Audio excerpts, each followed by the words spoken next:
this edition of Sightings. 20 years ago, the Iranian Air Force went to war with an extraterrestrial enemy. I was going to prepare myself to shoot it down. And I heard nothing from the pilots, so I was so scared. A Sightings exclusive reveals that the United States government may have helped cover up this air battle with an alien force. Then, an update to our Heartland ghost investigation continues. She's going to try to attack me. I won't tolerate that. I'm not afraid of you. Renowned psychic Peter James encounters bizarre, ghostly activity. Later, there's a serial murderer stalking the Nevada desert. And this woman is helping the police track the killer. He does pose as either a security guard or a policeman. He does not pose as the trucker that he may be. Plus, a miraculous story of animals healing humans. When he saw the animal, it was just like totally different. It was like tears of joy.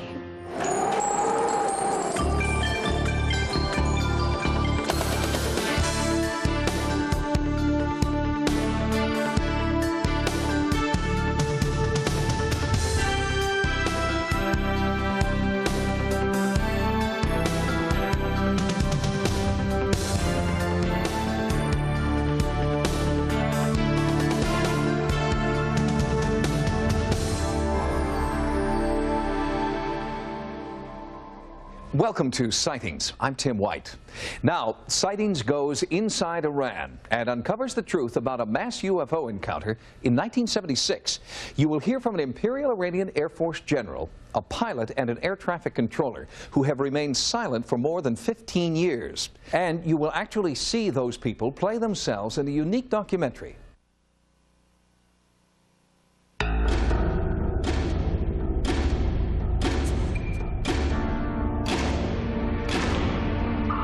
At the beginning, we thought Iraqi are coming. All of a sudden, I see this flying object just going round and round and round and going up and up and up. And I told my mom, I said, Mom, I just saw a flying saucer. I saw a UFO.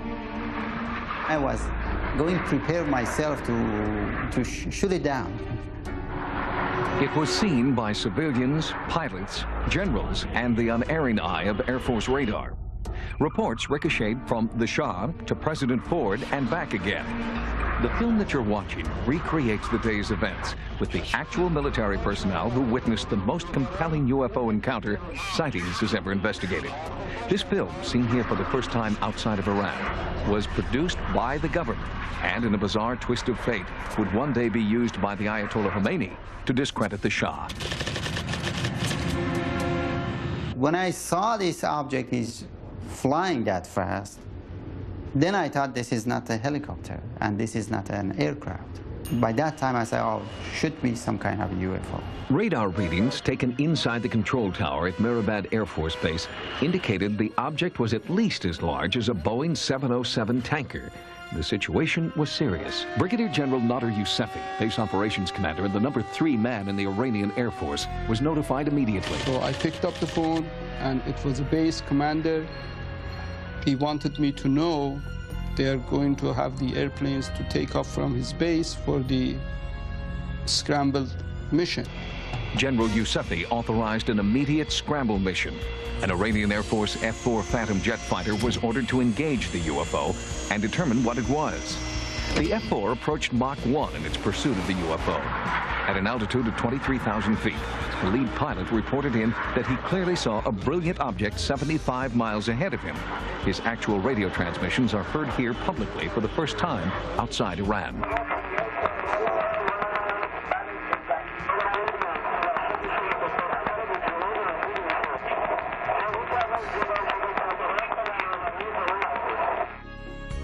The F-4 was closing fast, but when the pilot got within 10 miles of the UFO, all onboard instruments failed.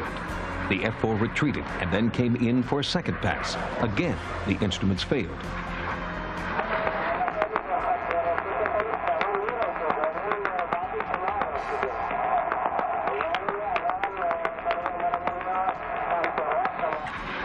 It was as if an electromagnetic force field was repelling the jet fighter. The pilots never got closer than 7 miles before they were forced to retreat. It may suggest a deliberate kind of control mechanism, perhaps from the phenomenon to the airplane system itself, such that when the airplane is no longer a threat, it can change the radiation or whatever the energy is, whatever the effect is, and so that the systems on board the airplane come back to normal. I put down my phone and I run to my balcony to see if I can see that object. I saw a big star among the other stars, which it was at least twice as large as the normal stars. I asked the tower what happened, and he said he lost the communication again. General Youssefi ordered a second F-4 to engage the UFO. The lead pilot was Iran's #1 top gun, Major Hussein Jafari.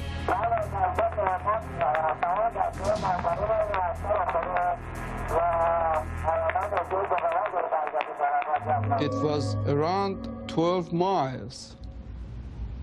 We lost communication, and I heard nothing from the pilots. So I was so scared what's going to happen and what happened to the pilots. When the F-4 retreated, communication was inexplicably restored. So I asked from the tower controller to tell them to continue their mission and see if they can get more information from the flying object. Then Major Jafari nervously reported that a smaller UFO had emerged from the larger one and was trying to engage him. And it was coming toward them. They tried to shut him down. When they squeezed the trigger, it didn't work, and the trigger was inoperative. They couldn't shoot the missiles. The pilots, fearing for their lives, tried to eject, but the eject button jammed. Every backup system was inoperable. We understood that the eject instrument also didn't work. So in this case, I said to God, oh, God, save them. The F-4 had no choice but to go into a negative G-force dive to escape this seemingly hostile UFO. When the fighter jet was 10 miles away from the larger UFO, the smaller craft flew off, and all onboard communication and instrumentation was restored to the F-4. Major Jafari reported that the smaller UFO appeared to be landing on a mountaintop just southeast of Tehran. This landing was confirmed on the radar by the control tower. Brigadier General Youssefi witnessed it from his balcony. He let it down and landed on the ground. And now it is a communication between the mother ship and that small flying object. And it shows the lights between those two. It's connected. While they were landing, the tower was screaming on the phone to me, General, this flying object is following them and is going to land in Mehrabad. It is in the short final, and I see a big, big light with the glaring red, blue, and yellow lights. The so-called mothership tailed the F-4 into Mehrabad Air Force Base and flew low over the runway. As it performed what was described as a low-altitude flyby, power at the Air Force Base went out. That was strange for us, and we asked each other why the power went out for some seconds. Frankly, I don't have any explanation for that, but I will say that there are other cases, well documented, where power has been disrupted on the ground over fairly large areas during UFO presence. After the flyby, the craft roared off toward the west, as if to say, mission accomplished. Search parties were dispatched to the supposed landing site of the smaller UFO, while the tower tried to track the outbound mothership. It was spotted 25 minutes later over the Mediterranean by an Egyptian Air Force pilot, a report Sightings was able to confirm with the Egyptian embassy. Then, over Lisbon, Portugal, the pilot, crew, and passengers of a KLM Airlines flight reported seeing the UFO as it sped westward to the Atlantic.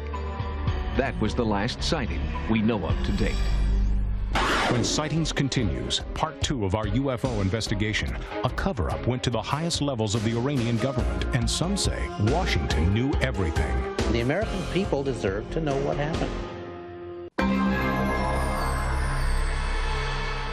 When the pilots who had encountered a UFO over Tehran returned home, their ordeal was only beginning. They were shocked to see how their UFO confrontation was being distorted and trivialized by a military-controlled press. We knew the capability of the other countries and their airplanes' capabilities. It could be a spy airplane. I really have no idea, but maybe from some other world. The day after the otherworldly encounter over Tehran, it was front-page news in both the Farsi and English-speaking newspapers throughout Iran. At the same time, Iranian and U.S. officials were meeting behind closed doors. This particular case is interesting from another standpoint, and that is the involvement of the American government. General Sabahat, now in exile in California, was the vice commander of the 2nd Tactical Fighter Base. He told Sightings that the day after the UFO event, he attended a top-secret meeting between the Imperial Iranian Air Force and the U.S. Air Force. General Secord, which was the head of the U.S. Air Force in our Air Force, probably commanding officer and operation, pilots, approach control of civil aviation. Hussein Parouzi, an air traffic controller at Mehrabad Air Force Base, was also present at that meeting. When they heard our report and the report of the pilot, they concluded that no country is able to have such a technology. And all of them believed it should be a strange object from other spheres. I collected the reports and I made my own observations as a report to my higher echelon, and we sent this report through the Joint Chiefs of Staff to the Shah's intention. They collect all of those information and send it to the United States by General Secord, because he was the head of the U.S. Air Force in our countries. The secret meetings continued, and rumors of a calculated disinformation program seemed to be borne out by the changing face of Tehran newspaper headlines. Day 1. Day 2. Day 3. Day 4. On day 5, the press reports the entire incident is a hoax. I don't know why the appropriate authority prohibited me to interview with the press or news reporter. I don't know why this information is prohibited from the public. Somehow the government doesn't want to open up to the public. I don't know why, but... Despite media dismissals of the event as a joke, our sources report that a full-scale military investigation continued to search for answers. I asked from the pilot of the F-4 to go and to look after that flying object. He knew where it landed. And when they flew and the army personnel, they were in the area, they couldn't see anything. The general who headed that search still lives in Tehran and denied repeated requests for an interview. But others who were present told Sightings that no physical evidence of a UFO was found on the mountaintop where so many had reported seeing a small craft landing. However, for the first 3 days after the incident, there were serious electronic anomalies in the area. The beeping sound that was picked up could be one of a number of things. It might be technology. In fact, depending on the frequency stability and interfrequency pulse and other factors like that, it very likely is a technology of some sort, as opposed to a natural phenomena. And then there is this. An American Defense Systems Program satellite operated by the U.S. Defense Department picked up signals from an unidentifiable technology on the same night the Iranian Air Force was scrambling over Tehran. Experts from DSP are revealing this information for the first time. We saw something. The DSP satellite is, in fact, a spy satellite that monitors airspace in military hotspots. On the night of September 19, 1976, the satellite was scanning the skies over Tehran. Here's the event. That's an independent confirmation that an event of some type occurred at that time and place. What it was, we don't know. Sightings asked the experts to explain the meaning of 238 scans, possible SR, but they told us that information was top secret. Right now, all we can do is say, yes, there was something there. Certain agencies, including the CIA, have gone on record as having information on this particular case. In fact, Sightings has obtained these documents from the United States Air Force Security Service that confirm our government's involvement in the UFO investigation. And according to this Washington Post article, the investigation was still in full force as late as 1979. Now, what does that say? It says that somebody thought this case was very, very important when it happened. Why, after this many years, that's still important, I think is a fundamental question. And the American people deserve to know what happened. Dr. Richard Haynes continues to investigate pilot UFO confrontations as part of his own Project Delta. For the past 30 years, Dr. Haynes has interviewed more than 100 civilian and military pilots who claim to have encountered UFOs. Next, there's a serial killer in the Nevada desert. He does pose as either a security guard or a policeman. She's seen the crime in her mind's eye, and the police are listening. There's a serial killer on the loose somewhere in the West. There have been 6, maybe even 7 victims already. No one knows where or when the killer will strike again, but sheriffs in Utah, Nevada, and Wyoming don't want to wait until another young woman dies before they find out. They have agreed to our request to let psychic detective Dorothy Allison in on the case.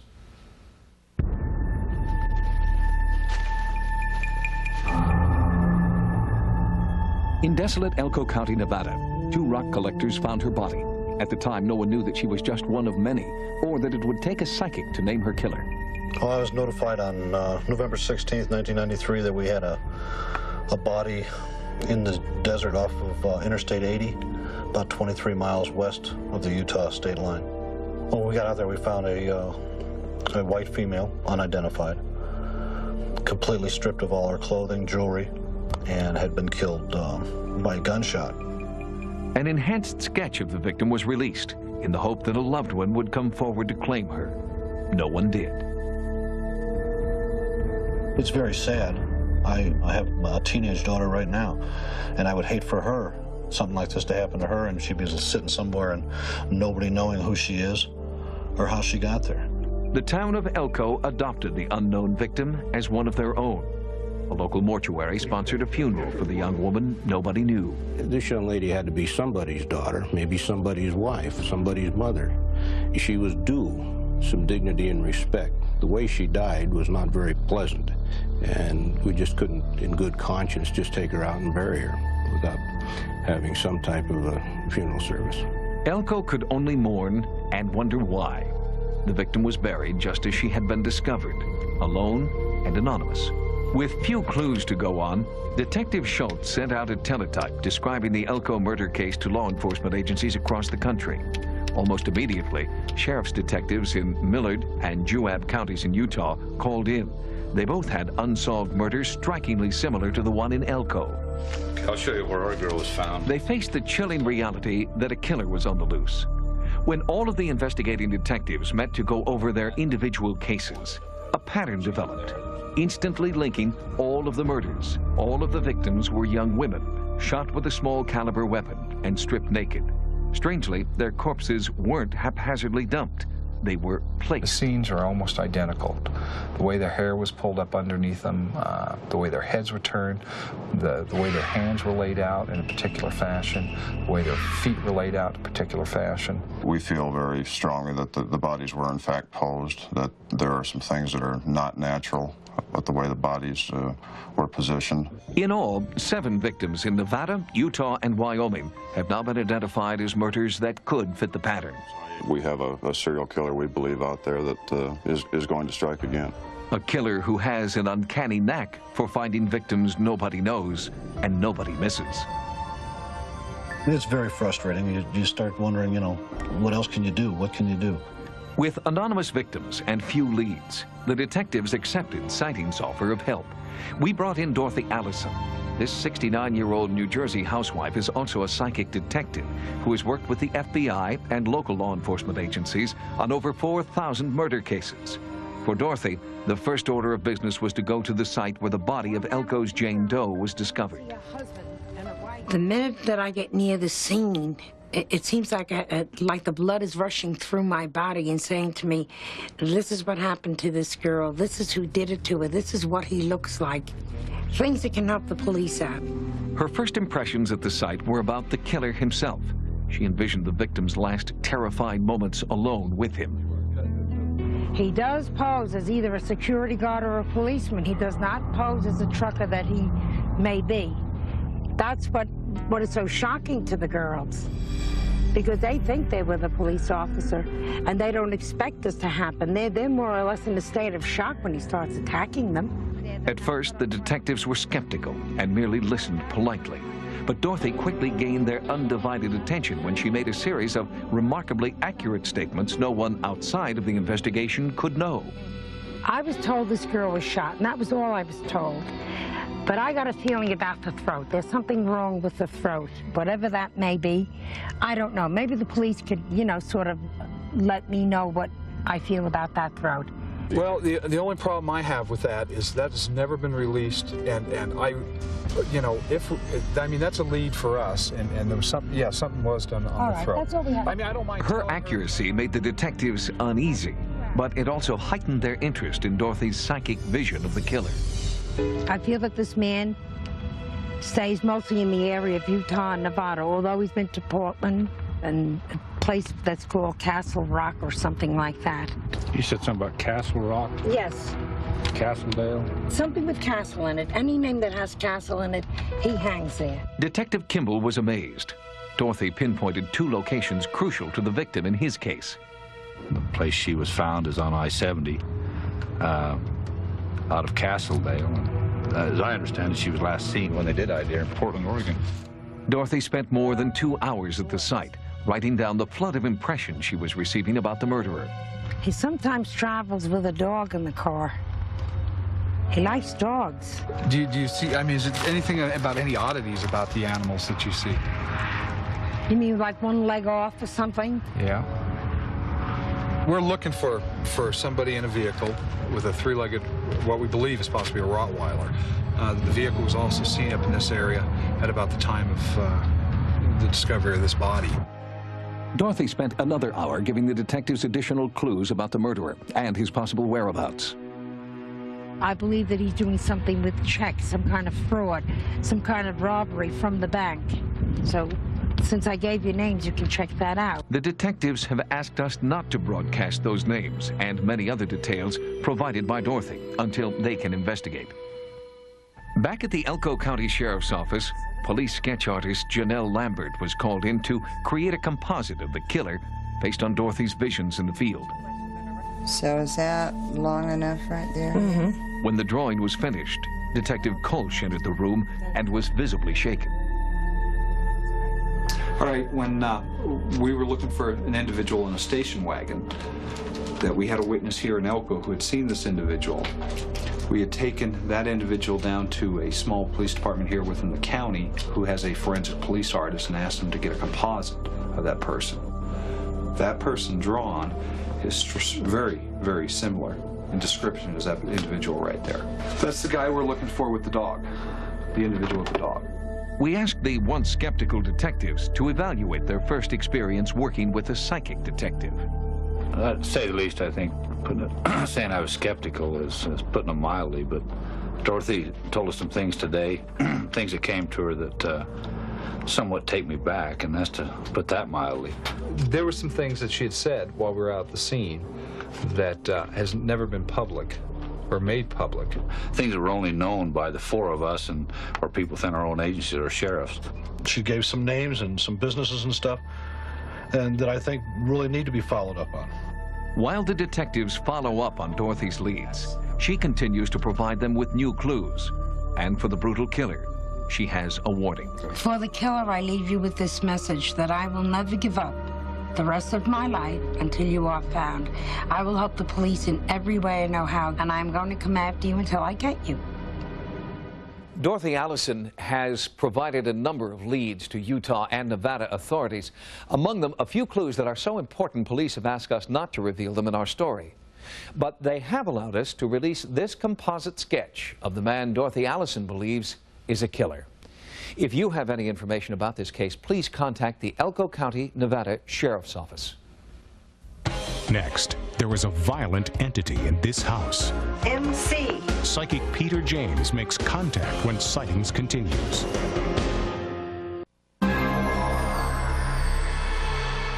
For several months, Sightings has been investigating a stunning paranormal event unfolding in America's heartland. A young family is being plagued by ghostly activity that ranges from the innocuous to the bizarre, and it won't go away. We called in renowned psychic Peter James to see if he could communicate with the entity and make the haunting activity stop. Psychic Peter James says he has had the ability to communicate with ghosts since he was a child. Today, Peter continues to develop his power to speak with and even see what he believes are the spirits of the dead. Well, the first thing I look for is to visually see if there are any ghosts that roam the area. And if they're there, then they generally make it known or make their presence known. And these entities do communicate with me. Now, Sightings has brought Peter James into America's heartland to investigate haunting activity we've been following for several months. Peter James never saw any videotape. He knew nothing specific about the haunting or its gruesome effects. The identity of the family was not disclosed to Peter. The husband is also asked to have his identity hidden on our tapes. A Sightings video crew accompanied Peter to the family's 100-year-old house. Before he even stepped inside, Peter saw something. You know what I sense up there?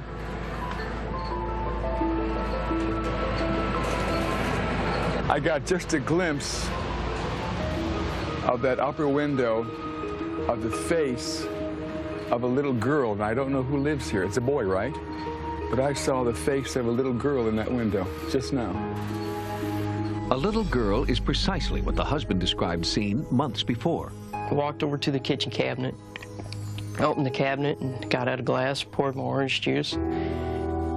Started to take a drink, and as I turned around, there was a little girl standing not more than 3 foot away from me, just as plain as you are to me now. Peter never heard this interview. He never saw the sketch. And he didn't know the family called the spirit Sally.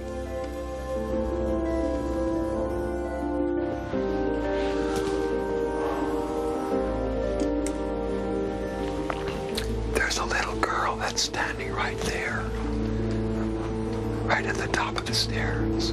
Hello? Hello? Look. Hello? Can you speak to me? Sally? Is that your name, Sally? Sally? Okay. The family and our Sightings investigative team were amazed that Peter James had correctly named the entity. But even more startling was an interview that Sightings conducted later that same day. A former resident of the house revealed that she had also heard about someone named Sally, but at the time she thought it was just a figment of her daughter's imagination. I lived here about 3 years ago with my 3 children, and we lived here for about 8 months. And the whole time we lived here, my daughter was 5 at the time. She had an imaginary friend named Sally. I'd scold Heather. I would scold her for something, and she would come back and tell me, I didn't do that, Sally did it, or Sally told me to do it. But the former tenants' encounters with Sally were harmless compared to what happened when this family moved in. I can tell that you're losing your breath right now. Without warning, scratches on the husband's body would begin to welt and bleed as our cameras rolled. The mission on this visit was to give Peter James a chance to try to communicate with whoever or whatever was plaguing the family. Would he succeed where parapsychologists had failed? I'm getting a lot of resistance right here at the door, meaning whatever is in the room wants me out. Speak to me. Peter had no prior knowledge about the scratching and bleeding phenomena attributed to Sally. So when the husband began to panic during this session, Peter thought it was just nerves. Really, just now? When you said, speak to me now, Yeah. he felt the cold Yeah. fly past him. And she scratched you? There, my back's been stinging.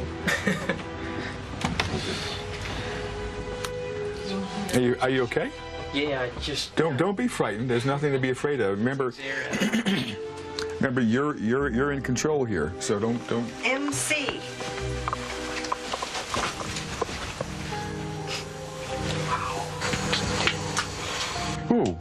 I heard that electrical shock. Yes, let me just, right here, right in my hand.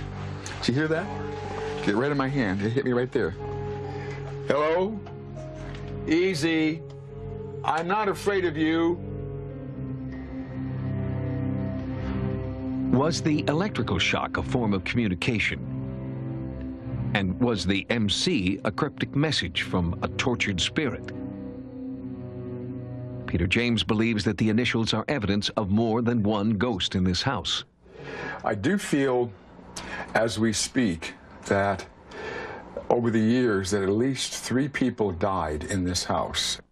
She tells me that there was something with her lungs, with her breathing, and also that she hurt her foot or her Sightings searched town records for evidence supporting Peter James's psychic visions.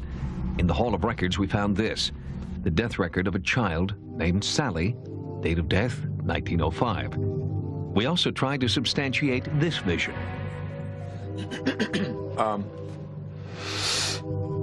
Do you know if anyone medical lived in this house? There was a medical person? Yeah, because I feel very medical about this for some reason.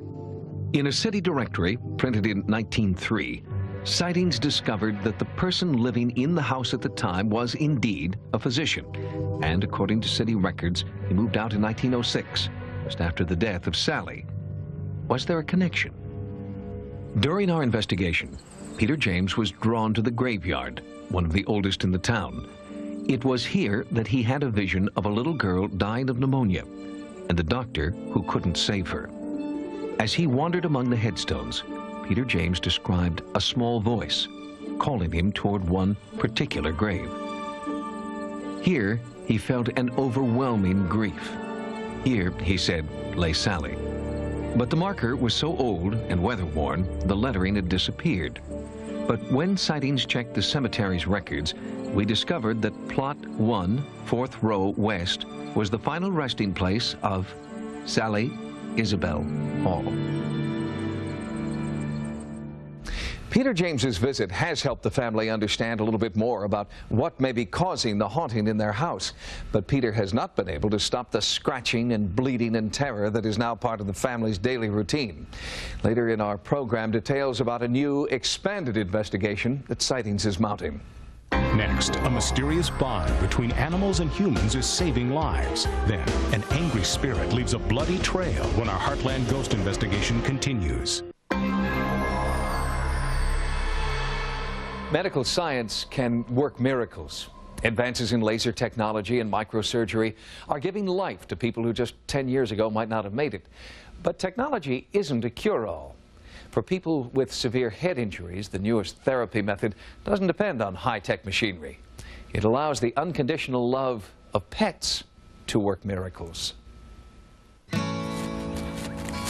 It's a mysterious strength that I don't understand. I wouldn't presume to try to explain, either in my setting as a doctor or in a layman's setting with their own pet at home.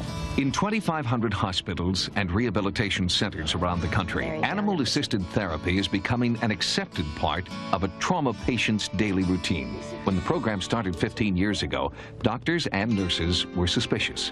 But now, it's hard to argue with the results. It really confirms what I believe, that there is that special human-animal bond, and if we can link into that and utilize that to promote a patient's progress, it'll be a wonderful thing.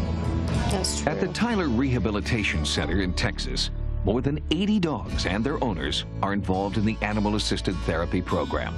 Can you open your mouth more when you're talking? It's like, this is not happening, you know, because there was no smiles, no reaction. Bobby Gossett's vibrant smile and his career as a trucker ended when Bobby had a massive stroke. There was like nothing. He might like look at you, but it was like space, you know. There was nothing there. But then when he saw the animal, it was just like totally different. It's weird. It was like tears of joy. That's the best way, because you could see him coming back, that you had nothing before. This videotape demonstrates the successful bonding that occurs between animal and human during animal-assisted therapy. At first, Bobby Gossett was unresponsive to traditional therapy for stroke patients. But only 20 minutes later, with the help of one dog, Bobby was a changed man. Bobby Gossett is back home now with his wife and his own dogs. The progress he's made has far exceeded his doctor's expectations. The Gossetts give much of the credit to animal-assisted therapy. We never thought he'd come this far. We had no hopes of it. I wasn't sure that he'd ever walk, because he couldn't walk. Well, he couldn't even sit up when we first started. We had to come a long, long way. For stroke patients that may have had problems with speaking, we might have them working on naming body parts or giving the dog commands so that they can practice their speech. Head injury patients, we might work on tracking or focusing as they're coming out of a coma. Spinal cord patients might work on a variety of different balance activities like throwing the ball. All right. Good girl. The dogs give me a sense of happiness, and I know that they're working with me as well as me working with them, and it just makes me feel good. We thought she'd die. We did. We truly thought she would die. We thought she was too sick to get better. She had so many things stacked against her. But Kirsten Sender didn't die, despite the fact that she was crushed inside this van, submerged in a muddy creek. She'd inhaled all that water, she had pneumonia, she had a concussion, she had multiple broken bones. The woman who strokes this greyhound today entered the center completely paralyzed. The muscles that now throw a ball for a game of fetch were once badly atrophied. I don't know what's happening there. I don't think anyone knows specifically what's going on among the neurons in the brain that allow that breakthrough. Well, I have never really been an emotional man, but I have become one in the last 4 weeks, 5 weeks. I mean, watching my daughter today flex her fingers was very, very emotional. Good. Got it. Come on, a little more. Lift up your fingers. There you go. There we go. And a deep breath. Feel those bones. Feel them? The animal volunteers come in every size, shape, and breed. But not every dog is right for the program. The key is temperament, not training. The dog has to be comfortable with a stranger, you know, manipulating them and touching them and rubbing them and all sorts of things that they do that's going to happen in therapy. We do see how they react to wheelchairs for the first time if they've never seen them. We evaluate how they react with like a pan dropping. How do they react if they're startled? And like human volunteers, the dogs seem to thrive when they're helping others. When I acquired her, she was absolutely unsocialized. She still has a great deal of energy, but when she works, she's really into her job. The minute she gets onto the table, you can almost see her little brain click. It's very, very serious business to her. While science tries to figure out why, the animals continue to restore lives and families. Her prognosis was dim, and they didn't know that with her injuries, if that she would ever be able to respond to the messages that were coming from her brain. In 1993, Stacy Paul was a high school track star, member of the drill team, a loving daughter and sister. Then there was a car crash. Well, the outlook was bleak. It wasn't good. In fact, they didn't think she'd make it through the initial night. And they were in an automobile accident on the way to school, and I say they because her 13-year-old sister was with her, and she was killed instantly in that same accident. Stacy was in a deep coma. Doctors prepared her parents for the worst and gave them little hope for the best. Even when Stacy came out of her coma, she was unable to walk or talk. Stacy had the whole realm of therapy. When she started going to Sherry in pet therapy, she couldn't even control her head.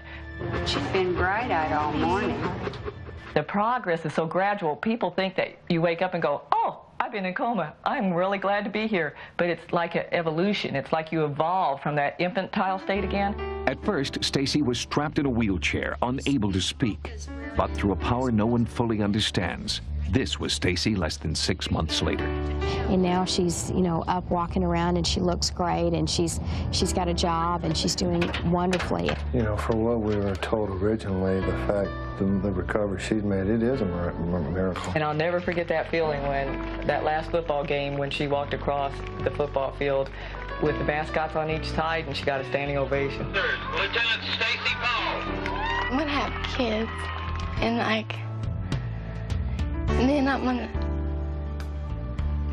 live on a farm. Stacy Paul, daughter of Mike and Linda Paul. animal therapy works. Is it unconditional love, the touch of soft fur against a frail hand? Or is it a deeper connection that heals the spirit first and then the body? It's intangible at the present time.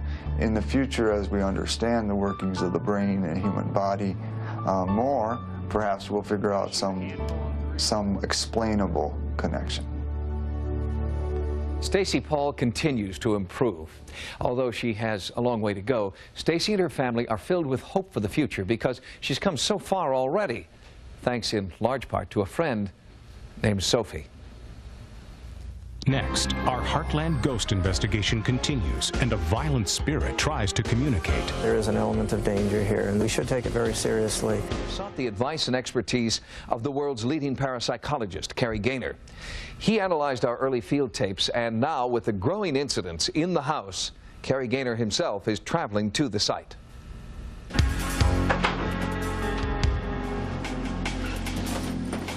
We brought in electronic specialists and over $500,000 in monitoring equipment that we hoped might pick up any physical manifestations of paranormal activity.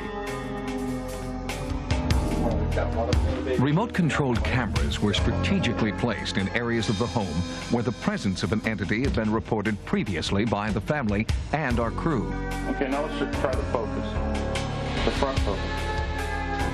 Frequency counters and oscilloscopes were set to monitor any electronic interference. A thermal imaging system was brought in to record any measurable changes in temperature. The camera sees only degrees of hot and cold, producing these eerie images showing red where the temperature is higher, blue where it is cooler. The hope was that this thermal system would provide a visual record of ghostly cold spots. While the monitoring systems were put in place, Cary Gaynor worked with the family and other eyewitnesses to develop a game plan for his field investigation. During the last 20 years, I've investigated about 850 cases, and during that time, I have never come across anything like this.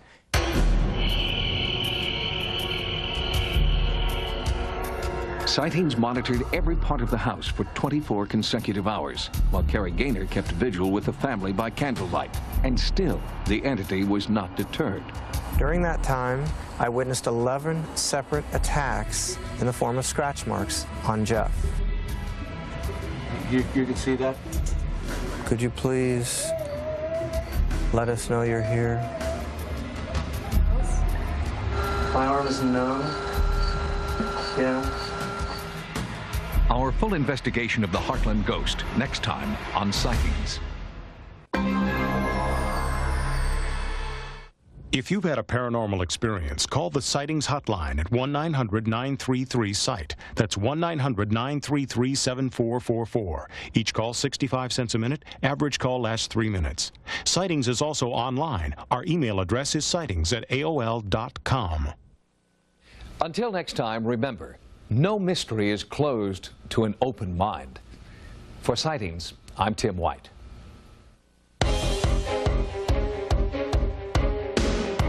Next on Sci-Fi, The Sentinel. On the next Invisible Man. My brother. Darian thought his brother was gone. Your brother's dead. You can't prove that.